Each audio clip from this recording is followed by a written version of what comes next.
জেগে উঠেছে ইথিওপিয়ার হাইলি গুব্বি আগ্নেয়গিরি। আগ্নেয়গিরির লাভা উৎসাই পৌঁছলো ভারতে, জানিয়েছে ইন্ডিয়া মিড স্কাই ওয়েদার সংস্থা। বিমান চলাচলের সমস্যা হতে পারে। ধূলি মেঘ গুজরাট, রাজস্থান, দিল্লি, মহারাষ্ট্র, হরিয়ানায় ঢুকেছে ইতিমধ্যেই।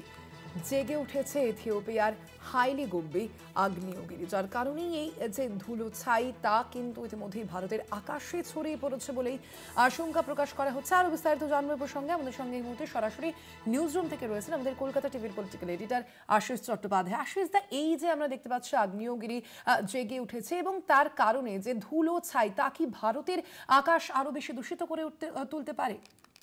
দেখো, প্রথমেই বলে রাখি যে এই যে হাইলাগুব্বি আগ্নেয়গিরি ইথিওপিয়ার, এটি 12,000 বছর পরে উদ্গীরণ হলো, লাভা উদ্গীরণ হলো।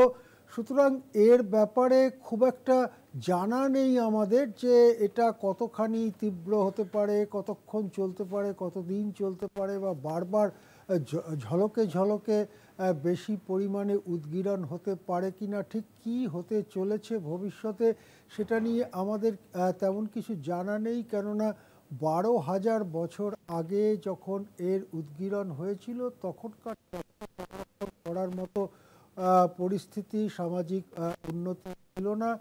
সেই জন্য আমরা বলতে পারছি না যে আগে কি হয়েছিল।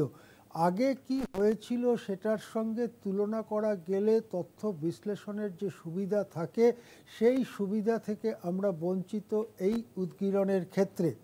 ইথিওপিয়ার এই আগ্নেয়গিরি বিপুল পরিমাণে ধুলো, মেঘ এবং অবশ্যই যখন উদ্গীরণ হচ্ছে সেই আগ্নেয়গিরিতে তা অত্যন্ত উত্তপ্ত লাভাও বেরোচ্ছে এবং বিপুল পরিমাণে ধুলো মেঘ ছড়িয়ে দিচ্ছে আকাশে। এবং সেটা যেহেতু বেশ উত্তপ্ত তাই আকাশের উপরের স্তরে চলে যাচ্ছে, 10,000 15,000 ফুট ওপরে চলে যাচ্ছে, সেখানে গিয়ে মেঘের আকার নিচ্ছে। ধূলি কণা সহ নানা রকম, এমনকি কাঁচের টুকরো সহ, প্রাকৃতিকভাবে তৈরি কাঁচের টুকরো, কাঁচের গুঁড়ো সহ এই মেঘ বাতাসের ওপরে তৈরি হচ্ছে, বাতাসের অনেকটা ওপরে তৈরি হচ্ছে এবং তারপরে তা বিশ্বময় ছড়িয়ে পড়ছে। ভারত মহাসাগর অতিক্রম করে এই মেঘ প্রথমে গুজরাটে ঢুকেছিল, তারপরে গুজরাট থেকে একে একে পশ্চিম এবং উত্তর ভারতের রাজ্যগুলোর আকাশে তা বয়ে চলেছে। রাজস্থান, মহারাষ্ট্র, দিল্লি, হরিয়ানা, উত্তরাখণ্ডের ওপর দিয়ে তা বয়ে গেছে, বয়ে যাচ্ছে এবং তা হিমালয় পর্বতের দিকে অগ্রসর হচ্ছে।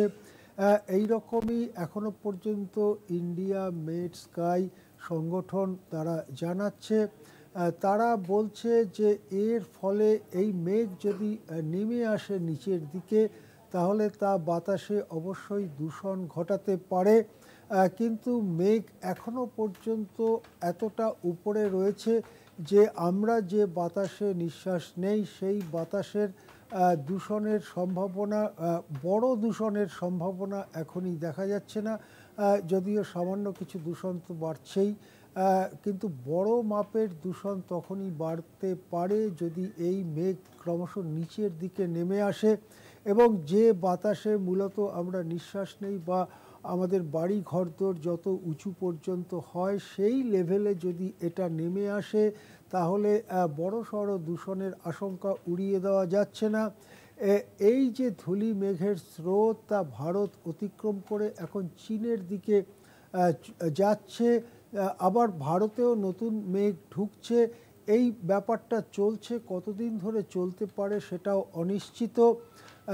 এর ফলে অতীতে এই ধরনের উদ্গীরণের ফলে বিমান চলাচলে সমস্যা দেখা দিয়েছে, কেননা দৃশ্যমানতা ইত্যাদি খুবই কমে যায় বা একটা ধূলি ঝড় মেঘের মধ্যে পড়লে বিমান চলাচলে বিপজ্জনক হয়ে পড়ে। সেই জন্য বিমান চলাচলে সমস্যা হয়েছে, অনেক বিমানের উড়ান অতীতে বন্ধ করতে হয়েছে। এই রকম পরিস্থিতিতে এখন যে ধূলি মেঘ এসে জমছে ভারতের আকাশে এবং তা চীনের দিকে বয়ে চলেছে, তার ফলে ভারতে বিমান চলাচলের সমস্যা হতে পারে, কিন্তু এখনো পর্যন্ত কোনো সতর্কতা জারি করা হয়নি। এই ধূলি মেঘের আগামী যে চলাচল, আগামী কদিনের চলাচল, সেদিকে তীক্ষ্ণ নজর রাখছে ভারতের আবহাওয়া বিজ্ঞানীরা এবং ভারতের ভূতাত্ত্বিক এবং অন্যান্য বিষয়ের বিজ্ঞানীরাও এদিকে তীব্র নজর রাখছে। সেই অনুযায়ী ভবিষ্যতে যা যা হতে পারে তার দিকে আমরাও নজর রাখব এবং আমরা জানাতে থাকবো কলকাতা টিভির পর্দায়। একেবারে ধন্যবাদ আপনাকে আশিস। আমরা কথা বলছিলাম, আমাদের সঙ্গে সরাসরি ছিলেন নিউজ রুম থেকে আমাদের কলকাতা টিভির পলিটিক্যাল এডিটর আশিস চট্টোপাধ্যায়।